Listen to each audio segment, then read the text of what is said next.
Banyak ibu hamil yang belum mengetahui tentang tanda bahaya pada saat proses melahirkan. Ada beberapa kondisi seseorang ibu hamil harus melakukan operasi bedah sesar.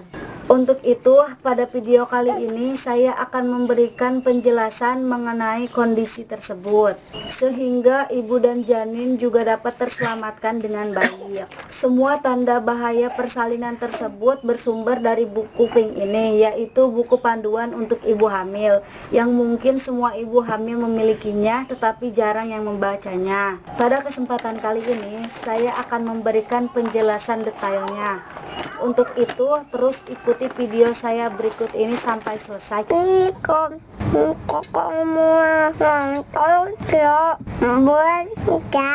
Tidak lupa like dan subscribe. Terima kasih.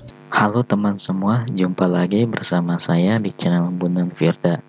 Pada video sebelumnya, saya sudah menjelaskan mengenai tanda bahaya pada kehamilan. Silahkan cek videonya pada akhir video ini atau link yang ada pada kolom deskripsi di bawah. Bila ibu hamil mengalami tanda bahaya tersebut, segera mungkin untuk dapat membawanya ke pusat kesehatan.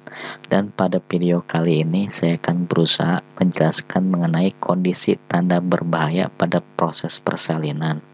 Karena kondisi fisik setiap ibu yang akan melahirkan berbeda-beda, maka dari itu saya akan menjelaskan kondisi bahaya apa saja pada saat proses persalinan, sehingga harus melakukan operasi bedah sesar ataupun tidak nantinya.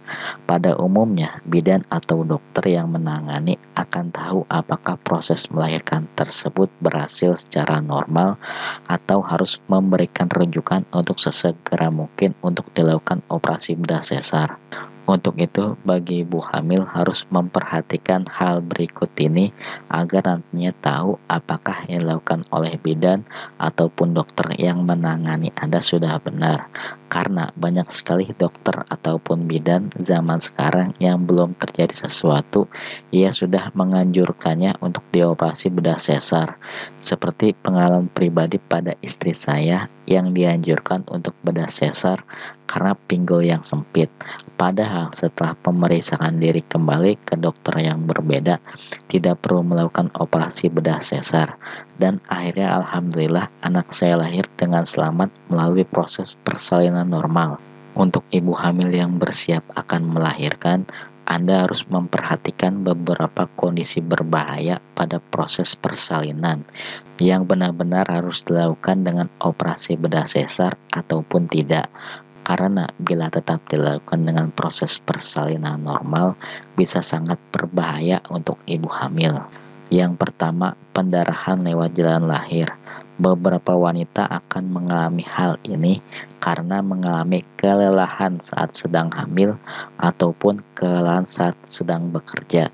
Darah yang keluar sebelum muncul tanda-tanda akan melahirkan adalah hal yang sangat buruk, karena keluarnya bercak darah yang terjadi sebelum waktu persalinan dapat menjadi tanda keguguran ataupun hamil anggur.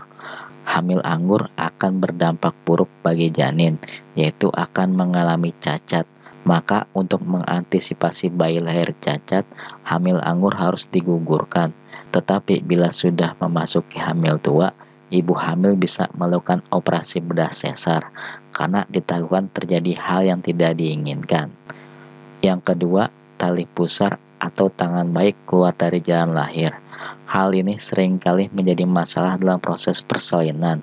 Walaupun tidak membahayakan sang ibu, tapi ini akan membahayakan sang janin, khususnya pada janin yang beratnya kurang dari batas normal.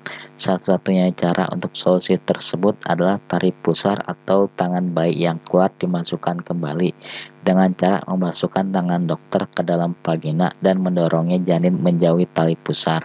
Ini akan membantu janin bertahan. Tetapi di samping itu harus selalu mengecek denyut jantung bayi agar dapat dengan cepat melakukan pertolongan saat terjadi hal yang tidak diinginkan. Yang ketiga, ibu mengalami kejang.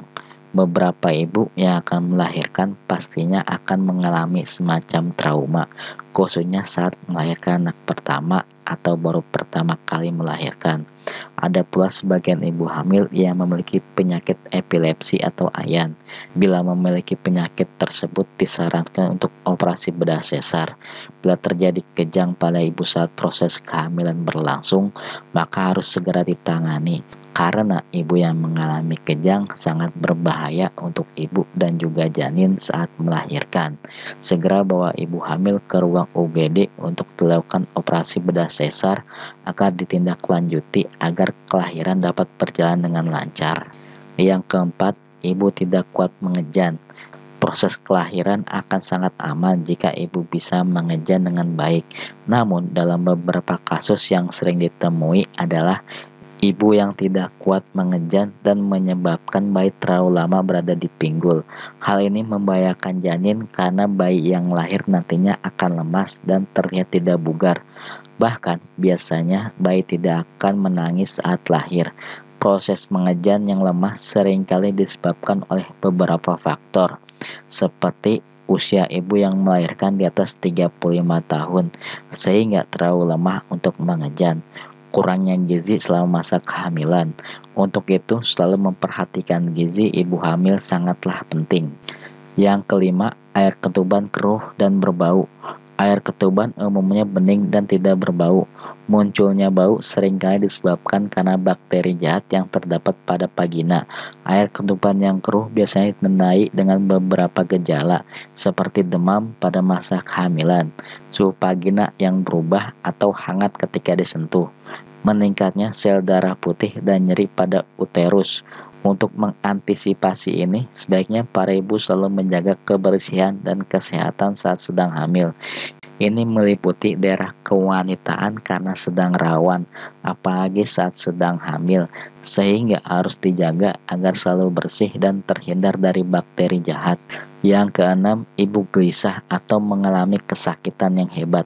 Melahirkan harus dengan cara mental yang santai agar prosesnya berjalan dengan lancar.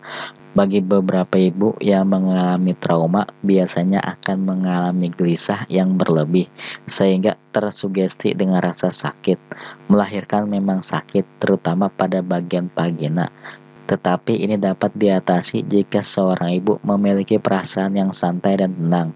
Sebaiknya seorang ibu melakukan mediasi agar lebih santai saat melahirkan. Hal ini sekaligus untuk mengantisipasi rasa nyeri berlebih saat melahirkan. Yang ketujuh, bayi tidak segera lahir setelah 12 jam. Bagi wanita, melahirkan adalah pertarungan antara hidup dan mati. Beberapa wanita ada yang mudah melahirkan, sehingga tidak terlalu lama mengejan. Namun, sebagian wanita akan sulit mengeluarkan janin walaupun sudah terasa mulas, bahkan lebih dari 12 jam. Lamanya janin yang tidak kunjung keluar bisa disebabkan oleh beberapa hal. Salah satunya adalah ukuran pinggul sang ibu yang kecil, ataupun berat bayi yang besar di dalam kandungan.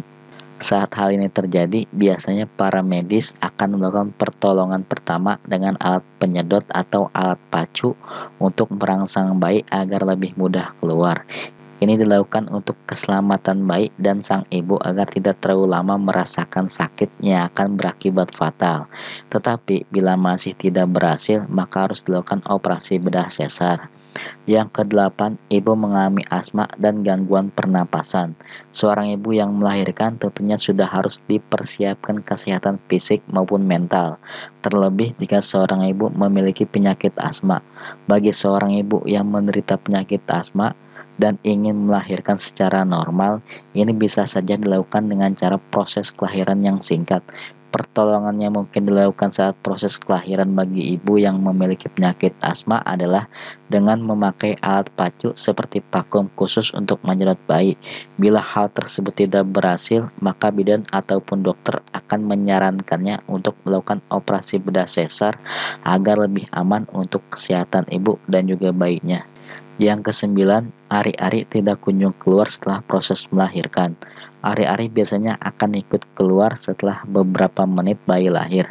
Ari-ari atau plasenta paling lambat akan muncul setengah jam setelah lahir. Jika tidak kunjung keluar, maka akan dilakukan secara manual. Plasenta yang tidak keluar akan berbahaya untuk kesehatan rahim sang ibu pada suatu hari nanti. Untuk itu, pengambilan plasenta dilakukan secara manual harus dengan teknik kedokteran yang higienis agar terjaga kesehatannya. Buat para ibu hamil yang akan segera melahirkan dalam waktu dekat, sebaiknya harus waspada dengan beberapa hal yang sudah saya sebutkan. Video ini hanya sekedar untuk mengantisipasi dan mengingatkan kepada Anda semua tentang terjadinya hal berbahaya pada proses persalinan. Persalinan yang lancar tentunya merupakan harapan bagi setiap wanita. Untuk itu diharapkan bagi para ibu harus selalu tenang saat akan melahirkan, agar proses lebih mudah dan bayi lahir dengan selamat. Itulah informasi mengenai tanda bahaya pada proses persalinan, sehingga Anda dianjurkan untuk segera melakukan operasi bedah sesar. Semoga informasi ini bermanfaat untuk Anda semua. Jangan lupa untuk like, share, dan subscribe channel ini untuk mendapatkan notifikasi video terbaru dari saya. Terima kasih.